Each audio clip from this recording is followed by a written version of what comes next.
ቦሎቄ ወይም ደግሞ በአንዳንድ አካባቢዎች ላይ አዱንጋዴ ተብሎ የሚጠራው ፍሬ በኢትዮጵያ ውስጥ በስፋት ከሚመረቱና ለተለያዩ ባህላዊ ምግቦች ከሚውሉ የጥራጥሬ ሰብሎች መካከል አንዱ ነው።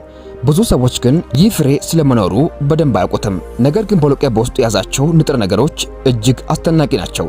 ቦሎቄ በውስጡ ከፍተኛ መጠን ያለው የእጽዋት ፕሮቲን፣ ፋይበር፣ ቪታሚኖችና ማዕድናትን በአንድ ላይ የያዘ እጅግ አስደናቂ ፍሬ ነው።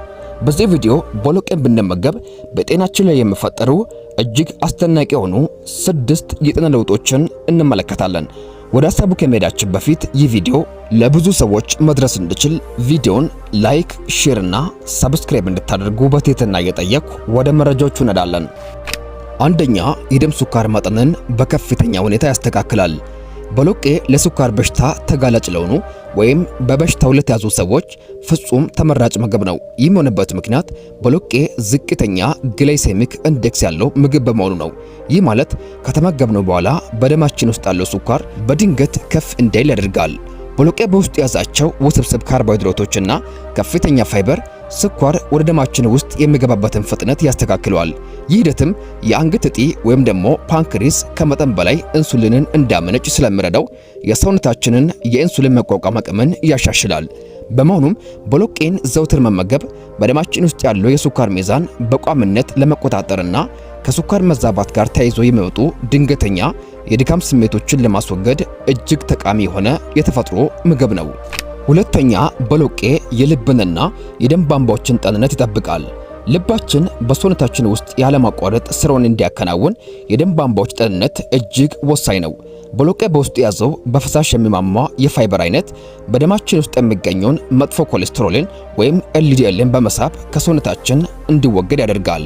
ኮሌስትሮል ከሰውነታችን ውስጥ በሚቀንስበት ጊዜ ግን በደም ቧንቧዎቻችን ግድግዳ ላይ የሚፈጠረው የቅባት ክምችትን ስለሚከላከል ደም በቀላሉ በሰውነታችን ውስጥ እንዲዘዋወር በር ይከፍታል። ይህም ጥበቃ ለከፍተኛ ደም ግፊት፣ ለልብ ድካምና ለስትሮክ የመጋለጥ ዕድልን በከፍተኛ ደረጃ ይቀንሳል። በተጨማሪም ቦሎቄ በውስጡ እንደ ፖታሺየምና ማግኔዥየም ያሉ ለልባችን ጤና እጅግ ወሳኝ የሆኑ ንጥረ ነገሮችን በከፍተኛ መጠን የያዘ በመሆኑ ልባችን ያለምንም እንከን በነፃነትና በጤንነት እንዲሰራ ያደርጋል። ሶስተኛ፣ የቦሎቄ ጥቅም የሰገራ መድረቅን ይከላከላል። የምግብ መፈጨት ስርዓት ወይም የአንጀት ጤንነት ለአጠቃላይ ሰውነት ጥንካሬ መሰረት ነው። ቦሎቄ በውስጡ የያዘው የማይማማ ፋይበር በአንጀታችን ውስጥ ያሉ ምግቦች ሳይዘገዩና ሳይበሰብሱ በቀላሉ እንዲጓዙ ትልቅ እገዛ ያደርጋል። ይህ ሂደት ለብዙዎች ስቃይ የሆነውን የሰገራ መድረቅ ወይም የሆድ መድረቅን፣ የሆድ ድርቀትን በሽታ ሙሉ በሙሉ ያስወግዳል። ከዚህም በላይ በአንጀታችን ውስጥ ላሉት ጠቃሚ ባክቴሪያዎች ወይም ደግሞ ጋት ማይክሮቢየም እንደ ምግብ ሆኖ ስለሚያገለግል የአንጀታችንን በሽታን የመከላከል አቅምን በእጅጉ ይጨምራል። አዘውትሮ ቦሎቄን የሚመገቡ ሰዎች ለአንጀት እብጠት፣ ለክንታሮትና ለከባድ የአንጀት ካንሰር የመጋለጥ ዕድላቸው እጅግ አናሳ መሆኑን ሳይንሳዊ ጥናቶች ያረጋግጣሉ። አራተኛ ጥቅሙ የሰውነትን ክብደት በአግባቡ ለመቀነስና ለመቆጣጠር ይረዳል። ከመጠን በላይ የሰውነት ክብደትን ለመቀነስ ለሚጥሩ ሰዎች ቦሎቄ ፍጹም ተስማሚና አስደናቂ ምግብ ነው። ቦሎቄ በውስጡ ከፍተኛ የፕሮቲንና የፋይበር ስብጥርን የያዘ በመሆኑ ከተመገብነው በኋላ በሆዳችን ውስጥ ረጅም ሰዓት የመቆየት ባህሪ ያለው። ይህ ባህሪ የምግብ ፍላጎትን የሚቀሰቅሱ ሆርሞኖችን በመግታት ቶሎ ቶሎ የመራብ ስሜት እንዳይሰማንና ረጅም ሰዓት ጠግበን እንድንቆይ ያደርገናል። በዚህ ምክንያት በቀን ውስጥ የምንወስደውን አጠቃላይ የካሎሪ መጠን ሳይታወቅ ይቀንሳል። ያለምንም ከባድ የረሃብ ስሜት ሰውነታችን አስፈላጊ ስቦችን እንዲያቃጥልና ጡንቻዎቻችን ሳይሳሱ ጤናማ ክብደት እንዲኖራቸው ለማድረግ ቦሎቄን መመገብ እጅግ ጠቃሚ የሆነ ተፈጥሯዊ መፍትሄ ነው። አምስተኛ፣ ቦሎቄ ከፍተኛ የእጽዋት ፕሮቲንና አይረንን በውስጡ ይዟል። በተለይ በእኛ ሀገር የረጅም ጊዜ የጾም ወቅቶች ባሉበት ሁኔታ ቦሎቄ ከእንስሳት ተዋጽኦ የሚገኘውን ፕሮቲን ሙሉ በሙሉ ሊተካ የሚችል ድንቅ የእጽዋት ፕሮቲን ምንጭ ነው።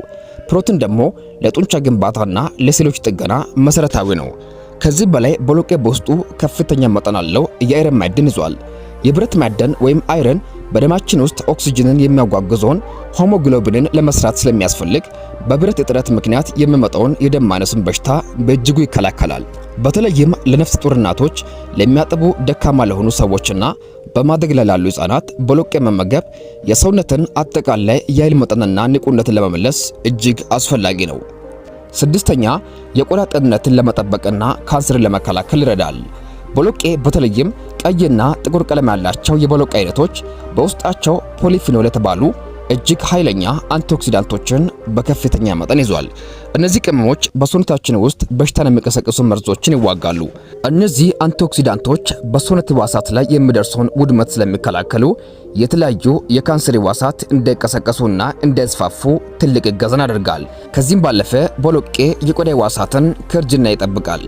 ቆዳ ያለ ዕድሜ እንዳይሸበሸብ ጥራቱንና የወጣትነት ወዙን ጠብቆ እንዲቆይ ከውስጥ ወደ ውጭ የሚሰጠው የአንቲኦክሲዳንት ድጋፍ እጅግ የላቀ ነው። ቦሎቄ መመገብ መላ ሰውነታችንን ከበሽታ መከላከል አቅሙን ያሳድጋል። ቦሎቄ በውስጡ የያዛቸው እነዚህ 6 ጥቅሞች በጤናችን ላይ የሚያመጡት ለውጥ እጅግ ታላቅ ነው። ይሁን እንጂ አንዳንድ ሰዎች ቦሎቄ ሲመገቡ የሆድ መነፋት ወይም የጋዝ ስሜት ሊያስቸግራችሁ ይችላል። ይህንን ለመከላከል ቦሎቄን ከመቀቀላችሁ በፊት ለረጅም ሰዓት ወይም ደግሞ ከ8 እስከ 12 ሰዓት በውሃ ዘፍዝፎ ማቆየትና የተዘፈዘፈበትን ውሃ ደፍቶ በአዲስ ውሃ መቀቀል ይኖርባችኋል። ይህም የሆድ ጋዝ ወይም ደግሞ የሆድ መነፋት እንዳይከሰት ያደርጋል። የተወደዳችሁና የተከበራችሁ ክቡራን ተመልካቾቻችን ለዛሬ የነበረን ፕሮግራም ይህንን ይመስላል። በዛሬ ቪዲዮ ሐሳብ አስተያየት ካላችሁ በኮሜንት ሳጥን ላይ አስቀምጡልኝ። በተረፈ ሌላ ጊዜ በሌላ ቪዲዮ እስክንገናኝ ሰላማችሁ ይብዛልኝ።